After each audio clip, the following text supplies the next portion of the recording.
Minub ko na po ito. Madam Sino po President, magsasabi Madam na bagong President, motion? point of order. Ad hominem. Sinasabi ko lamang po, ang Hindi, sinasabi Madam ko lang, President, kanina ko po sinasabi. Hindi po tama yun. Section Nasasabihin yung 130. kasama niya Pwede po ay ba? walang Session is kinalaman, suspended. Pwede po walang bang alam sa... patigil? They're in a hurry because of news reports that probably two of our colleagues might land in jail this weekend. Is that the reason why? Is that the reason why they have to have this inserted, the Section 41C, para makaboto po kung sino man yung makukulong dahil sa announcement ng ombudsman na may lalabas na po ang warrant ng ilan sa mga kasama natin, Madam President. Thank you, Madam President. Madam President, I would just like to reiterate for the record the proposal to amend Rule 14, Section 41, Senate session. The proposal, Madam President, is by way of an additional paragraph, Section 41C, after Section 41B of Rule 14 of the Senate Rules, which will state as follows. Section 41C, allow a senator for justifiable reasons to attend and participate in the session through teleconference, video conference, or other reliable forms of remote or electronic means using appropriate information and communication technology. I so move, Madam President.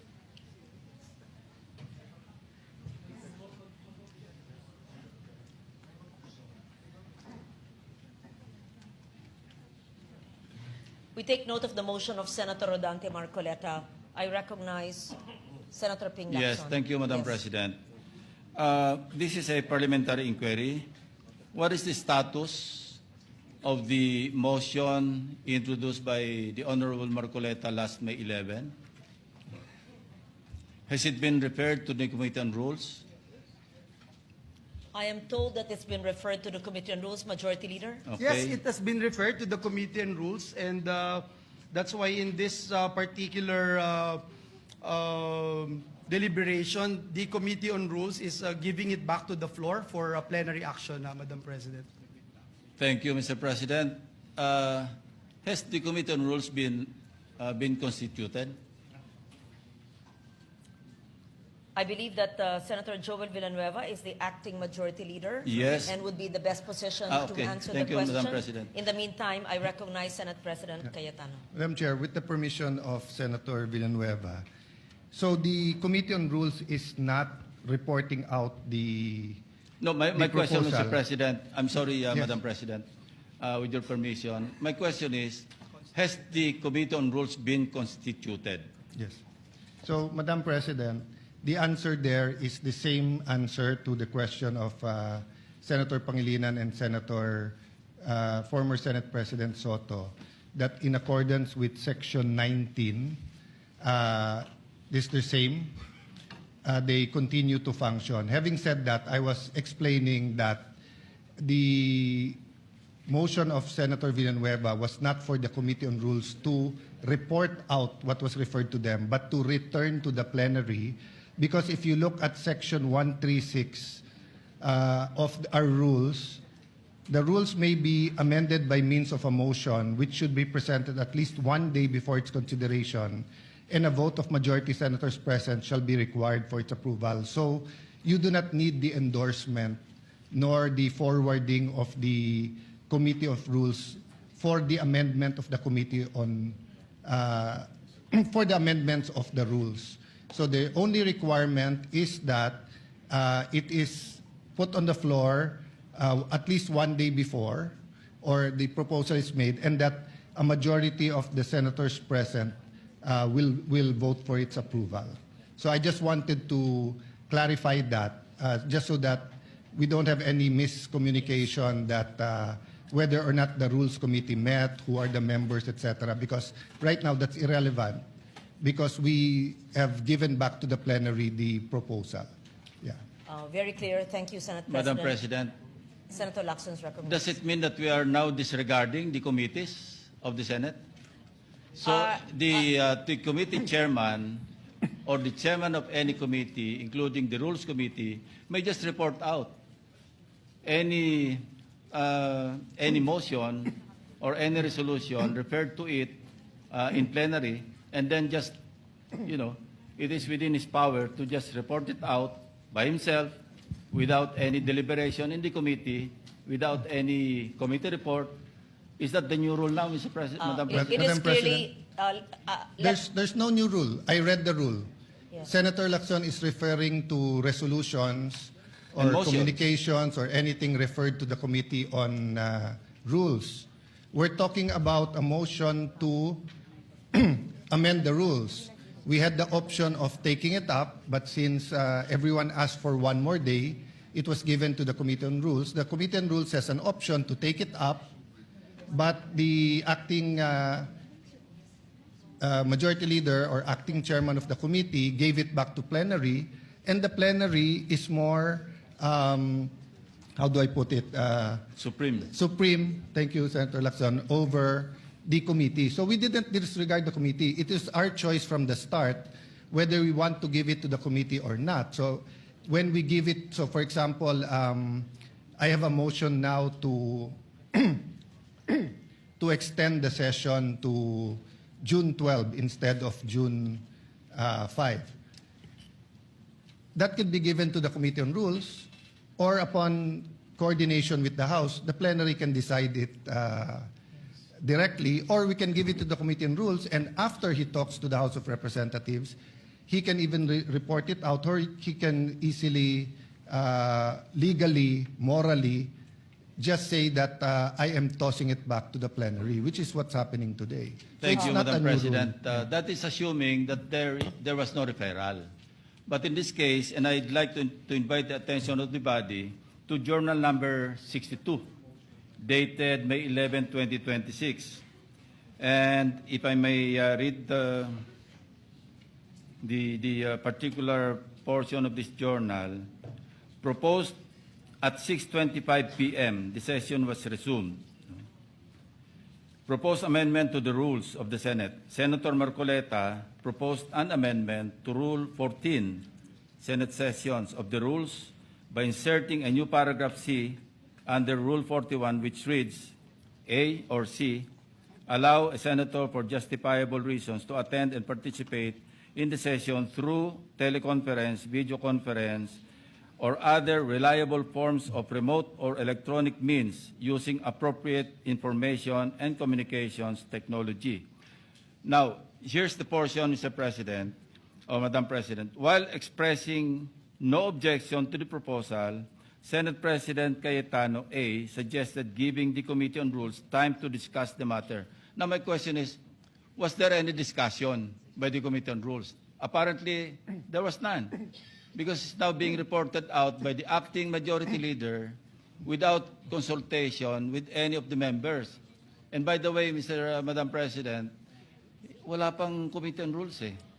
I believe that it was mentioned, and I will reiterate, from my understanding, that there was no Committee on Rules meeting because that motion is reverted back to plenary. Madam Meaning, we are not ignoring the fact that, of course, committees must hold meetings, but this particular motion is being referred back to plenary. And may we just put on record, it says in Rule or Section 136, the rules may also be amended by means of a motion which should be presented at least one day, and we're complying with that, before its consideration, and the vote of the majority of the senators present in the session shall be required for its approval. I believe that is what the Senate President had explained. Evidently, Madam President, action was taken. And the action was to refer it to the Committee on Rules, since the position of Majority Floor Leader was vacated. So how can the committee properly function in the absence of a committee, of the committee members? As Madam the Chair. Senate I'll invite- President Madam Chair. had stated, Let me finish, there is Madam a rule President. of a continuing operations of the committee, But they while were the new vacated, head has Madam not President. Walang members ang Committee on Rules. So we cannot invoke continuity because we vacated all committees, all positions, including the members. And may I invite you to Section 24 of our rules, Madam President. The committees shall hold meetings to discuss decide and submit a report on all matters transmitted to them. This was transmitted to the Committee on Rules. So the committees shall hold, including the Committee on Rules, shall hold meetings to discuss, decide, and submit a report. There's no report, Mr. President or Madam President. Madam President. So we're violating our own rules.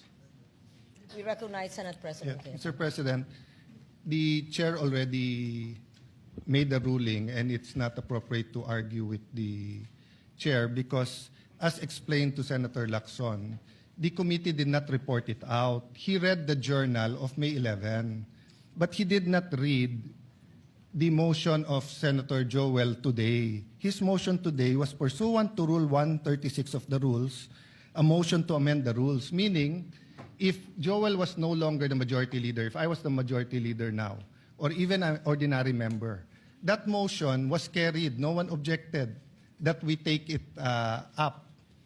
Because, Madam Chair, we're bringing it back to plenary.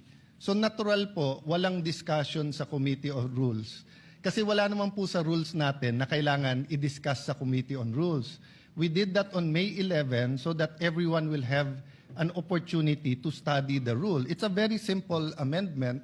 So we should go to the discussion of the amendment if anyone is objecting to the amendment.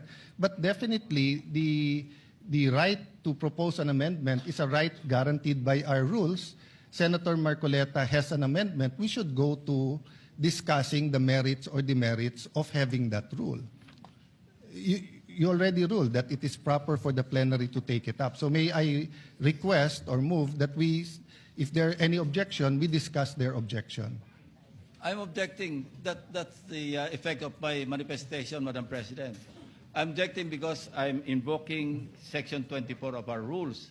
And as I read into the records, the journal of May 11, 2026, na-refer po ito sa Committee on Rules. And there was no discussion. Action was taken actually by this body. Then, Madam Chair, if there's an objection, may I move that we divide the House? Point of order, Madam President. On that issue, not on the issue of whether or not the rule is good.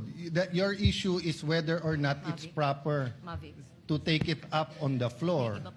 The position of the majority is that there's no rule being violated. So we will vote. The presiding officer has already ruled, but the gentleman continues to object. So we have to vote on it. Mr. President, We're not objection. voting on the amendment yet. Objection. We're voting on whether the Yes. amendment is proper or not. Yes, interjection, Madam President. Yes, Minority Leader Senator Soto. We will have to support that resolution or thinking of Senator Lacson, which is we did not constitute the Committee on Rules. So what are we discussing right now? I suggest that we constitute the Committee on Rules and discuss it there. How do I know this? Ako minority leader hindi ako member ng rules. Ex officio Tumawag ba? Hindi.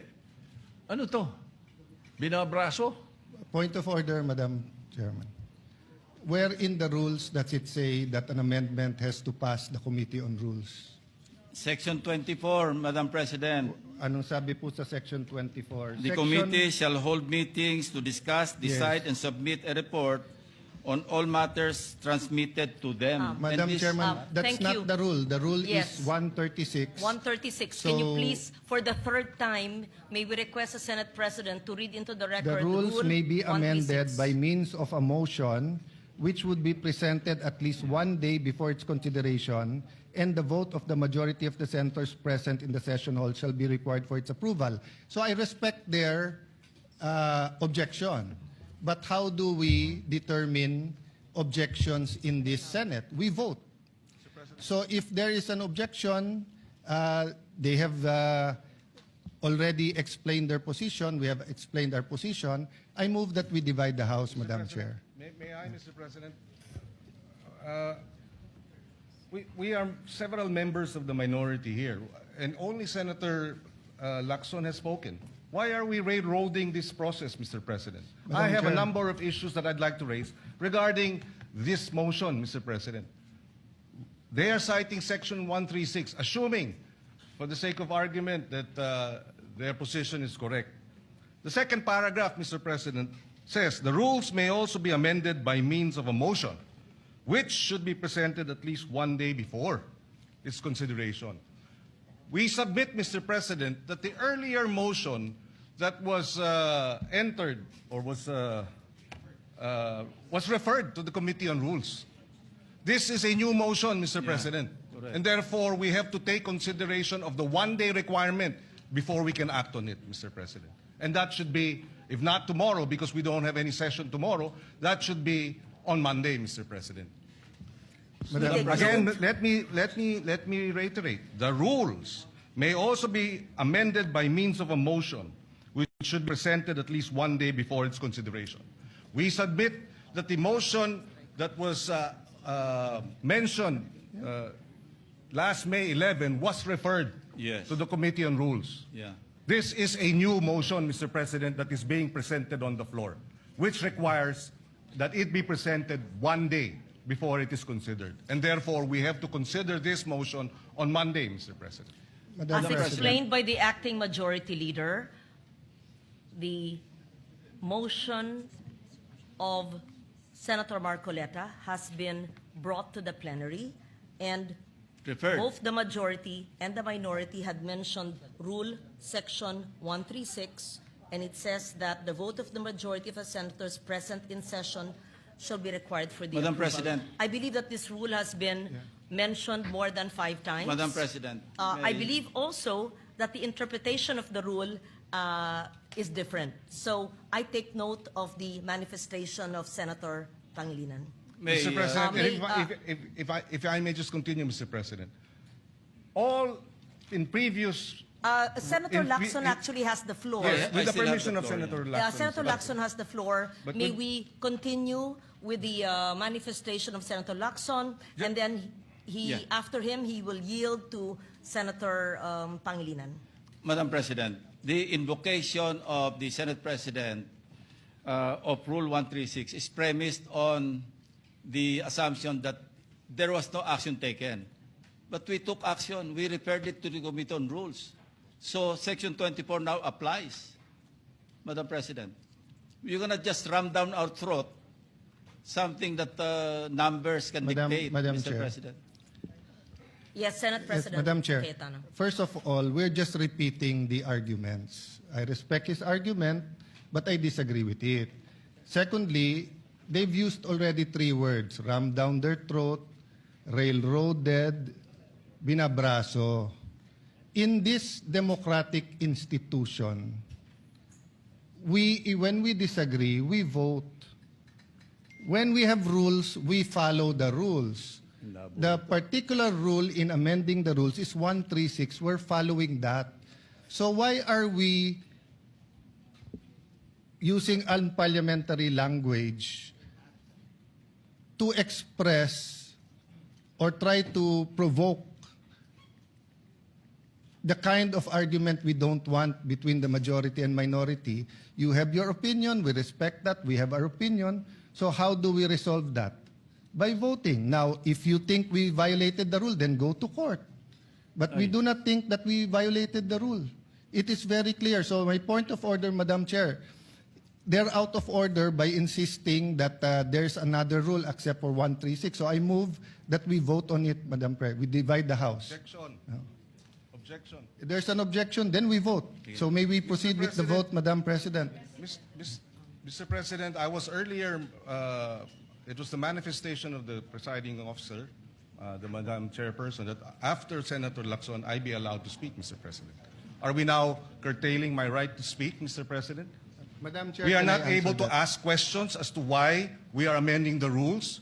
We are not able to ask questions as to who they wish, Madam Chair, may I answer? who will benefit from the amendment to the rules. For the Is this kind rule, Mr. information President? of Is the- this rule, Mr. President, for I was Senator about to Bato, who is not recognize here? Senator We would Pangilinan. like to raise these valid questions, Mr. President, before we go into a vote, Mr. Madam Chair. President. Yes, These, just- we should not be... How can the ar- presiding officer recognize Senator Pangilinan?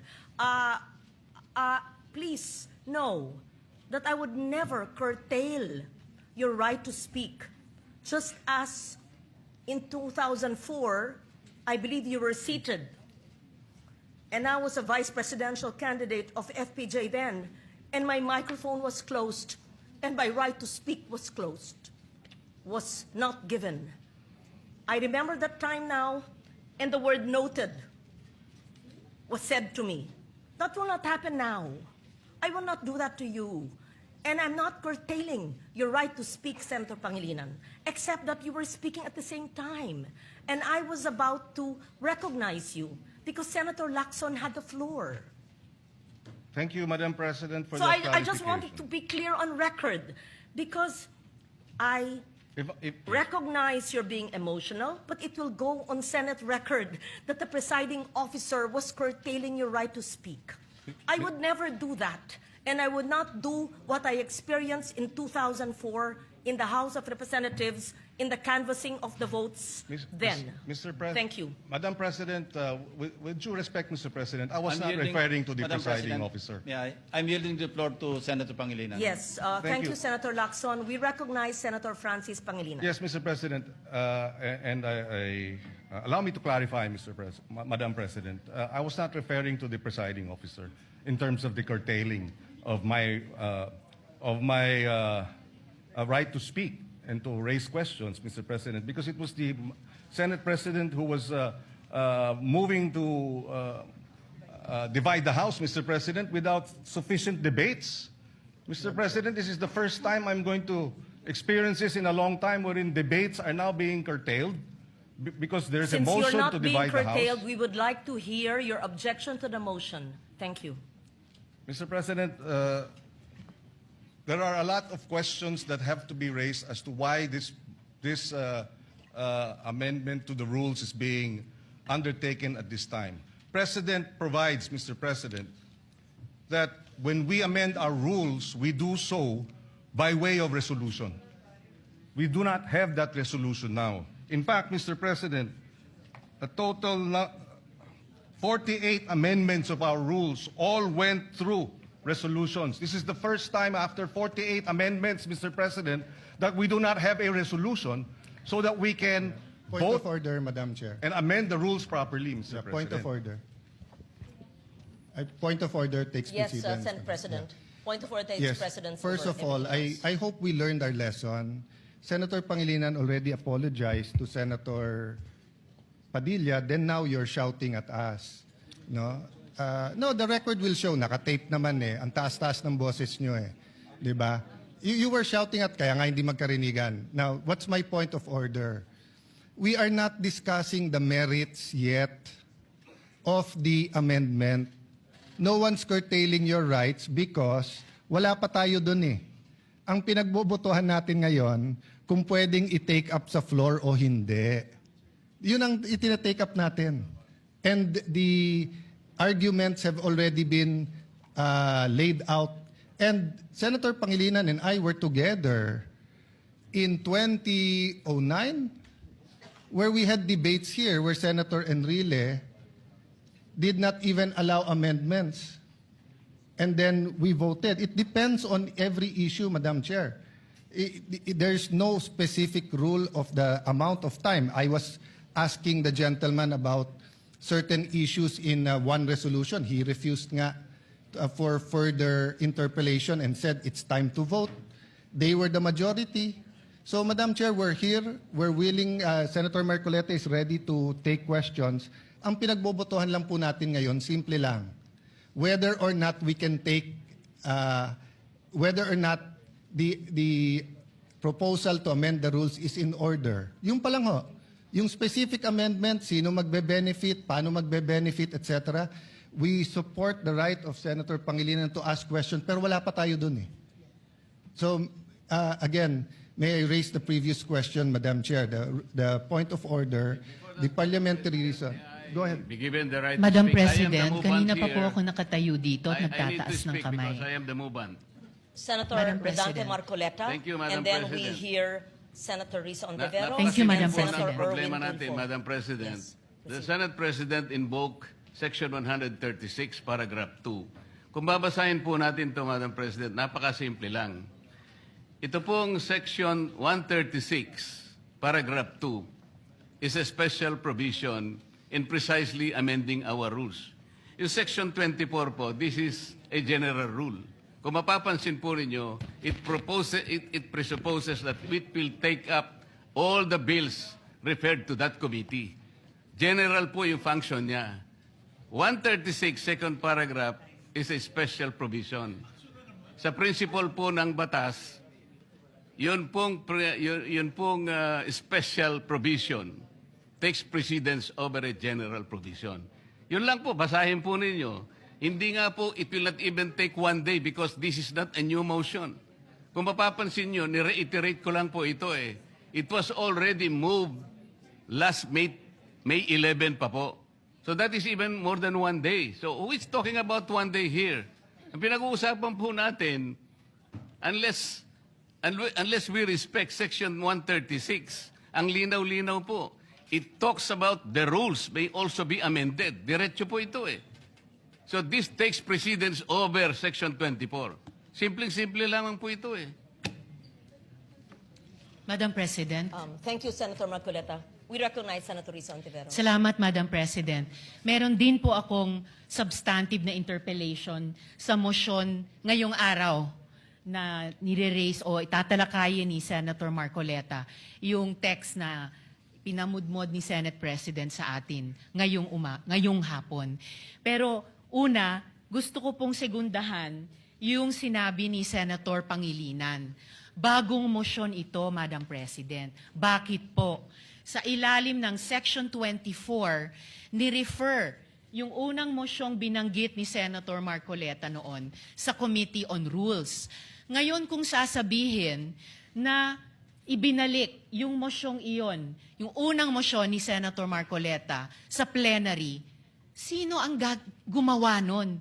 Dapat ang Committee on Rules. Na-initiate na po ang prosesong iyon alinsunod sa Section 24. Hindi pa nga po nako-constitute ang Committee on Rules. Wala pa nga pong minority contingent sa Committee on Rules. So wala pang body na pwedeng ibalik yung unang mosyon ni Senator Marcoleta sa plenary. Kaya ko sinusugundahan ang sinabi ni Senator Pangilinan. Ito pong mosyon na gustong talakayin ni Senator Marcoleta at pinamudmod ni Senate President sa atin, bagong mosyon po siya. Kung kaya't nag-a-apply po ang Rule Section 136 na kailangan bigyan ng isang araw pa pagkatapos ito i-move para talakayin. And tama si Senator Pangilinan, sa Lunes pa po yun, Madam President. Salamat, Madam President. Madam President, without giving meaning to anything, ito Senator pong Marcoleta. mahirap kasi kung wala po tayong legal background dito. Kaya sinasabi ko na nga po, hindi po bagong motion ito eh. Hindi siya bagong motion. Kasasabi ko lang po, May 11, minub ko na po ito Madam eh. Sino po President, magsasabi Madam na President, bagong motion? point of order.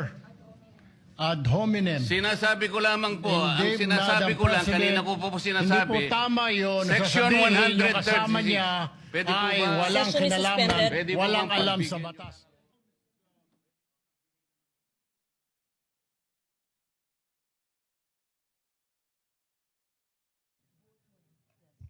Session is resumed. Madam Chair. Yes, Senator Cayetano. I'm listening to the two senators and as I mentioned kanina na wag na tayong gumamit ng brasuhan, etc. And I see the point of Senator Risa, but I'm also listening to Senator Marcoleta. It's kumbaga sa libro, iba yung love language, but I don't think they're meant to be any offense.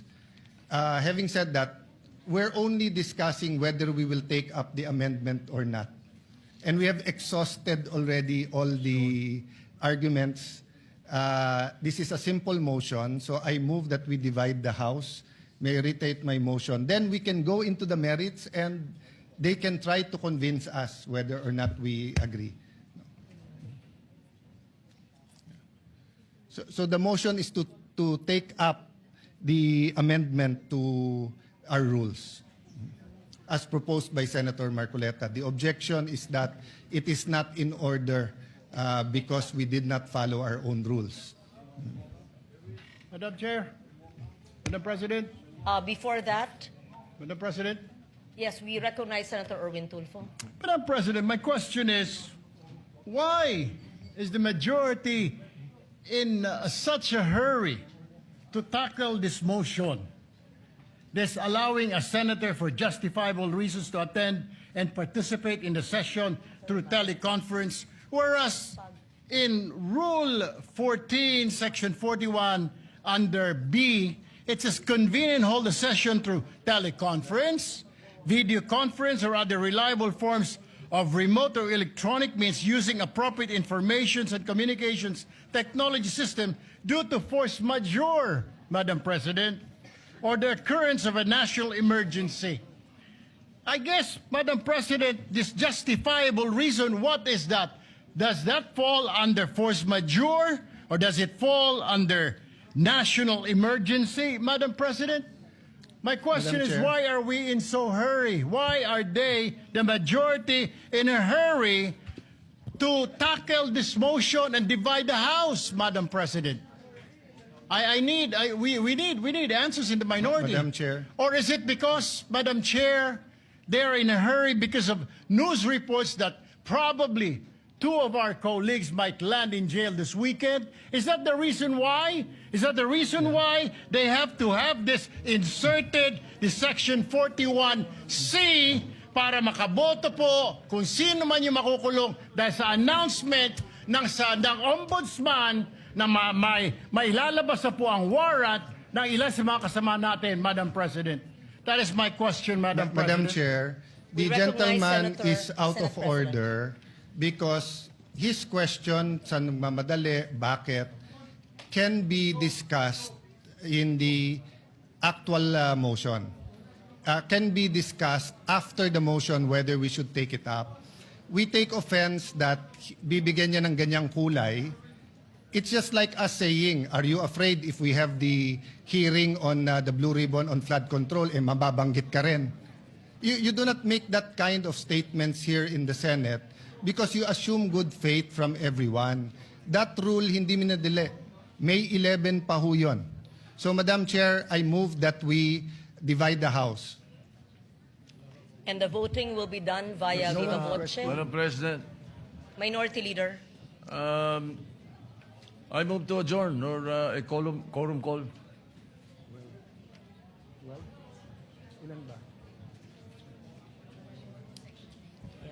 That is a higher precedence, Madam President. So I only see the Minority Leader representing the minority. The others had left. Madam Chair, we will not object, but for the record, Yes. they scampered out and left the minority leader instead of discussing the rule. We are not even discussing the rule yet. And then, ganun na yung allegation nila. And no one from the minority stood up to say that out of order si Senator Erwin Tulfo. So we will not object, Madam Chair. In fact, we move that we adjourn till 5 p.m. Madam President, Monday. before that, Madam Before we President, adjourn. motion to adjourn is Senate not President. debatable. Akala ko ba may- magaling sa rules? We're not Parliamentary debating. inquiry. It's not We're not debatable, debating Madam minority Parliamentary inquiry, leader. Move to Madam adjourn. President. We're I'm not not debating, debating, Madam and we Chair. will indeed adjourn. Parliamentary inquiry. Yes, Senator Marcoleta.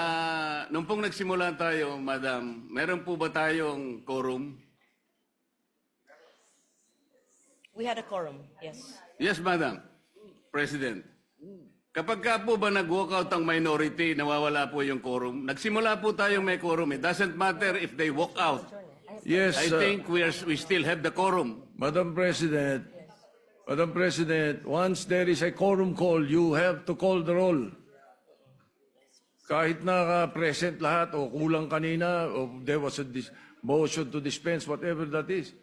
Not A upon a quorum situation, call, Madam President, when motion they, to, when they motion to readily adjourn and willingly walk out. takes precedence. Hindi po yung covered ng rule natin, Madam President. Madam Kung sakasakali President. As po, reiterated by the Senate President and as conveyed by the Minority Leader, former Senate President, the rule states that the motion to adjourn takes precedence. I'm not taking sides. 5 p.m. Monday And we will adjourn session until 5 until p.m. 5 p.m. on Monday. Monday.